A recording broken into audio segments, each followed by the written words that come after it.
WBP constable ফিজিক্যালের আর মাত্র 15 থেকে 20 দিন বাকি। এখনও অনেকের হয়তো মাথায় ভাবনা চিন্তা আছে যে রেজাল্ট হবে কি হবে না, পাস করতে পারবো কি পারবো না। বাট একটাই কি, যেমনই রেজাল্ট থাকুক একটু প্র্যাকটিস করো। ডাব্লিউবিপিএসআই 1 সপ্তাহের মধ্যে রেজাল্ট দেওয়ার পর রান কমপ্লিট করে দিয়েছে। তো ওটা তো 400-800 ছিল মোটামুটি, যা হয় হয়ে গেল।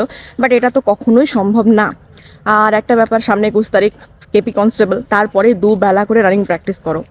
এখন একটা ব্যাপার হয়ে যাবে কি, মেন্টালি প্রচুর প্রেশার, সবাই স্বাভাবিক হবেই।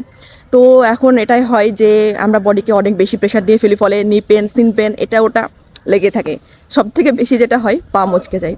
আমার নিজের গ্রাউন্ডের 1 সপ্তাহে পা মচকে গেছিলো। তো এগুলো থেকে একটু চেষ্টা করো নিজেকে বাঁচিয়ে রাখার। আর যদি লেগেও যায় তাহলে সঙ্গে সঙ্গে ডক্টরের সঙ্গে কনসাল্ট করার চেষ্টা করো, যেন সেটা ঠিক হয়ে যায়। আর একটা ব্যাপার, এখন ফেসের থেকে বেশি পায়ের যত্ন নাও, এটাই তোমাকে একটা সাকসেসফুল লাইফ দেবে। আর একটা ব্যাপার, মানুষের তো ডিমোটিভেট করার মানুষের অভাব হয় না। গতকালকের ঘটনা, এখানে একটা ছেলে আছে, যথেষ্টই ভালো রানিং করে, ও আরামসে 6 মিনিটের মধ্যে ঢুকে যাবে। তো একটা ওর থেকে 5 থেকে 6 বছরের সিনিয়র ছেলে ওকে বলছে যে ভাই এত রানিং করছিস, পাস করতে পারবি তো? শুনে আমার মাথাটা যে গরম হলো কি বলবো। আমার সামনে বললে তো আমি কিছু বলেই দিতাম। তো এমন মানুষও হয়।